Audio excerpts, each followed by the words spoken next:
हिजाब पर जो प्रतिबंध लगा है, जो बैन है क्लासरूम में, वो सही है या गलत, इस पर फैसला अब सुप्रीम कोर्ट की एक बड़ी बेंच करेगी। आज सुप्रीम कोर्ट की 2 जजों की खंडपीठ का जब फैसला आया तो मामले में दोनों ही जजों की राय अलग थी। इस फैसले का मतलब यही है कि हिजाब पर जो प्रतिबंध लगा है वो बरकरार रहेगा। अंतिम फैसला आने तक कर्नाटक के स्कूलों में, कॉलेजों में, शिक्षण संस्थानों में लड़कियों के हिजाब पहनने पर पाबंदी रहेगी। मतलब वो स्कूल और कॉलेज में हिजाब पहन सकती हैं, लेकिन क्लासरूम में जाने के समय उन्हें हिजाब उतारना होगा। इस बीच जस्टिस धूलिया ने हिजाब बैन के खिलाफ जो बातें कही है वो सामने आई है। उनका यह पक्ष है कि स्कूलों में अनुशासन जरूरी है, लेकिन आजादी की कीमत पर नहीं, गरिमा की कीमत पर नहीं। उन्होंने कहा कि स्कूली लड़की से स्कूल के गेट पर हिजाब हटाने को कहना उसकी निजता और गरिमा से छेड़छाड़ है।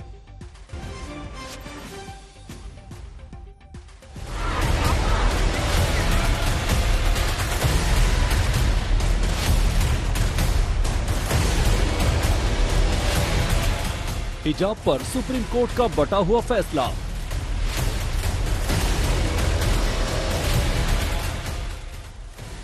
जस्टिस गुप्ता हिजाब बैन के साथ।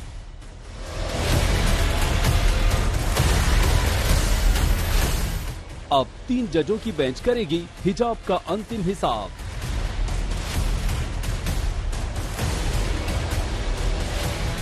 अंतिम फैसला आने तक बैन रहेगा हिजाब। इसी साल जनवरी में कर्नाटक के उडुपी से हुआ विवाद हाई कोर्ट से सुप्रीम कोर्ट पहुंचा, मगर इस केस को अंजाम तक ले जाने से पहले 2 जजों की बेंच बढ़ गई। जस्टिस हेमंत गुप्ता ने स्कूल कॉलेजों में समानता के आधार पर हिजाब बैन के कर्नाटक सरकार और उस पर कर्नाटक हाई कोर्ट के फैसले को सही ठहराया और बैन के खिलाफ अर्जी को खारिज कर दिया। तो वहीं जस्टिस सुधांशु धूलिया ने हिजाब बैन करने के कर्नाटक हाई कोर्ट के फैसले को खारिज कर दिया। उन्होंने कहा कि हिजाब अपनी पसंद का मामला है और हिजाब से ज्यादा अहम है लड़कियों की शिक्षा, जिसमें रुकावट नहीं आनी चाहिए। जो पिटिशनर और रेस्पोंडेंट्स की जो प्लीडिंग्स थी, आर्गुमेंट्स, उसके आधार पर उन्होंने 11 क्वेश्चंस फ्रेम किए। उन 11 क्वेश्चंस में उन्होंने सारे संवैधानिक प्रश्न उठाए। उसमें आप देखेंगे पहला कि कर्नाटक सरकार सेक्शन 131 के तरह यह रेगुलेट या डेलीगेट करके हिजाब पर बैन का ऑर्डर पारित कर सकती थी, नहीं कर सकती थी। ये हिजाब एसेंशियल प्रैक्टिस का पार्ट है, नहीं है। और जो आर्टिकल 25, 19, 14 सबका हवाला देते उन्होंने 11 क्वेश्चन फॉर्मुलेट किए हैं और उन सारे क्वेश्चंस का जो आंसर उन्होंने दिया है यह कहते हुए कि इस आधार पर एसएलपी स्वीकार योग्य नहीं है और उन्होंने खारिज किया है। जबकि जस्टिस धूलिया ने आर्टिकल 25 और 19(1) के आधार पे ही सारे एसएलपीज को अलाउ किया है। ऑनरेबल जस्टिस धूलिया ने डिफरेंट व्यू लिया है इसके अंदर, इस मैटर के अंदर, और उन्होंने इस मैटर के अंदर उसको अपील्स को अलाउ करा है और उन्होंने 3 चॉइसेस के ऊपर, 3 पॉइंट्स के ऊपर इसको मेन एम्फेसिस दिया है। उन्होंने एक तो बिजॉय मैनुअल का जो जजमेंट है सुप्रीम कोर्ट का, उस पर रेफर करा है और उसके बाद उन्होंने ये जो चॉइस है, जो अपना सिर के ऊपर किसी को हिजाब रखना है या किसी को कवर करना है, ये लेडी का अपना चॉइस है, तो इस पॉइंट के ऊपर भी उन्होंने एम्फेसिस दिया है। और तीसरा पॉइंट जो इम्पोर्टेंट उन्होंने बोला है कि जो बच्चों की तालीम और एजुकेशन का मामला है वो बड़ा इंपॉर्टेंट है और बच्चों की तालीम के लिए हमें ऐसा कोई काम या ऐसी कोई चीज जिसमें उनकी एजुकेशन के ऊपर रुकावट आए, तो उस चीज का उन्होंने एम्फेसिस दिया है कि ऐसा कोई काम जो है उसके खिलाफ है, बच्चे की एजुकेशन के खिलाफ है।